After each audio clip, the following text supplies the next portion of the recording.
In today's video, I'm going to teach you how to connect Make.com to HubSpot. By the end, you'll have a clean, reliable connection that can watch your HubSpot contacts and power automations in Make. Make sure you're signed into both platforms before we begin. Start in HubSpot.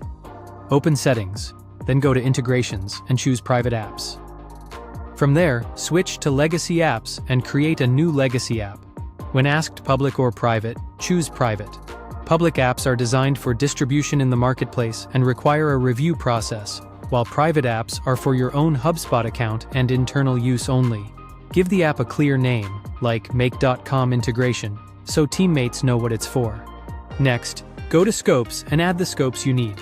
Scopes are permissions that define exactly what the integration can read or change in your HubSpot account, such as the ability to read or write contacts. Only enable what your scenario requires to follow the principle of least privilege. After selecting the scopes, click Update, then Create App, and continue creating. That's it on the HubSpot side for now. Switch to your Make dashboard and create a new scenario. A scenario in Make is an automated workflow. You choose a trigger and add steps to process data across apps. In the module picker, search for HubSpot CRM, select it, and choose Watch Contacts as the trigger. This tells Make to listen for new or updated contacts in HubSpot. Create a connection to HubSpot.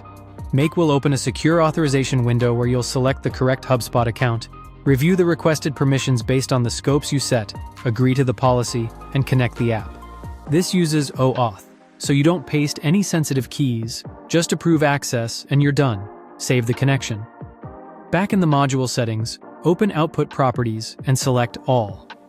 Output properties are the fields the module returns to your scenario, like contact names, emails, and timestamps.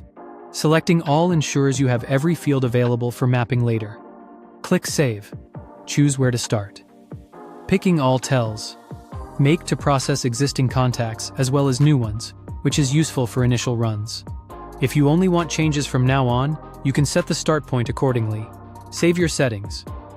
You've now connected Make.com to HubSpot using a private legacy app, set Watch Contacts as the trigger, authorize the connection securely, and configured the data you want returned. If this walkthrough helped, subscribe for more.